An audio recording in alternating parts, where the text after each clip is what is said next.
This is a greenhouse, and it's built, designed to be like a house. In this case, it's really a terrific building. Wonderful porch, great front yard. You can imagine it in the summertime with the flowers in bloom. Sidewalk is right here. Neighbors can walk up and down this sidewalk, and this house is part of this neighborhood. You know, we say in the greenhouse, a third of it's the house. So 2/3 is operations and philosophy, but the house is a critical foundation. Yeah. So it is. It's about scale, it's about pattern, it's about creating a place for the rhythm of life to occur, but it's only the beginning. It can't be the end of what you do. Absolutely. What we hear from people a lot at the beginning is, well, we're going to make this home-like. And what we always say is, we're not going to make this home-like, we're going to make this a home. These houses are right next to each other, 10 people living in each one. I think you say it best. Why should we have these separate from each other instead of connecting them to each other? Well, you know, I agree with you. I get this question a lot. And, you know, you could say, well, here we have 2 houses. Why not butt them up? And then the next question is, well, golly, we'll build 4 more and we'll butt them all up. And it doesn't take long following that logic to wind up with a 100-bed nursing home. And the fact that the greenhouse is not part of a larger construct or a larger institution, these are really important pieces for helping the elders feel at home, actually to be at home.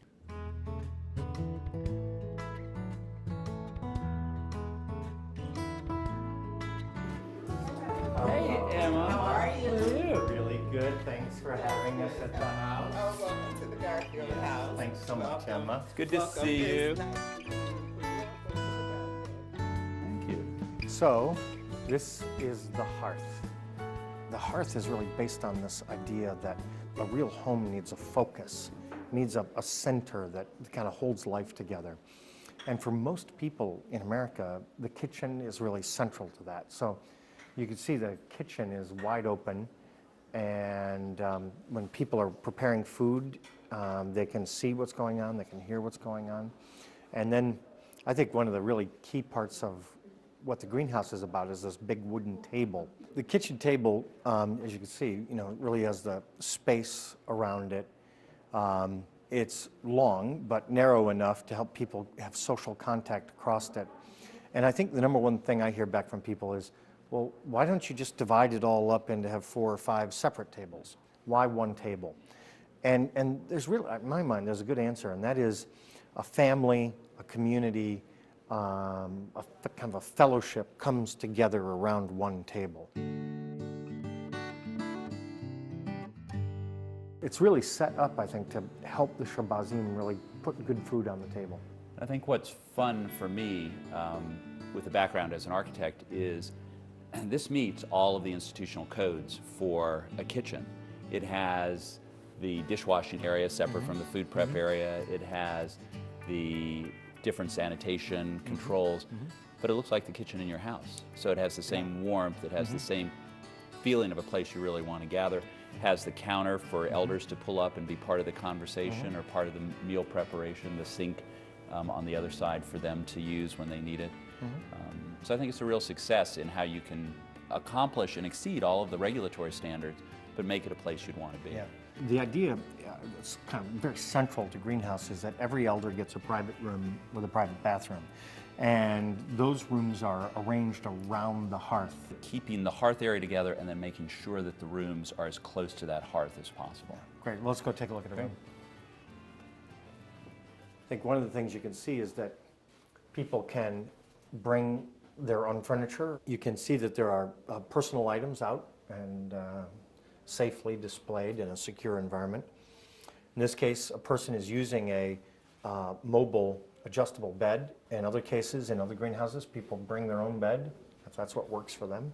Up here, we have what I think is one of a really wonderful piece of technology, which is an overhead track lift, which is adjustable and can be used to help somebody who cannot get up out of a wheelchair or a seat, and can help somebody get into bed, get out of bed.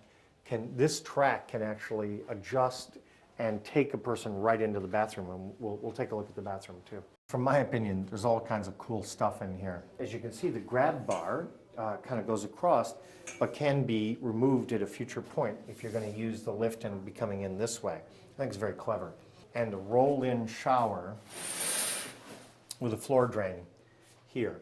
So the old idea of kind of taking people down the hall to the big tub room and bathing people in sequence in a semi-public way, that's out, gone. And what we have here is a medicine cabinet.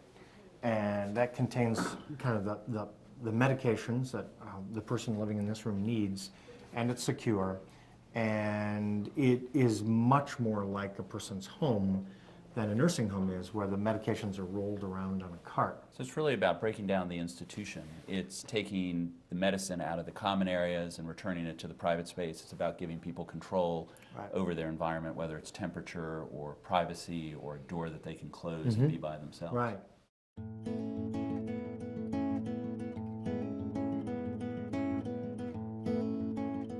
In the greenhouse, there are no strangers.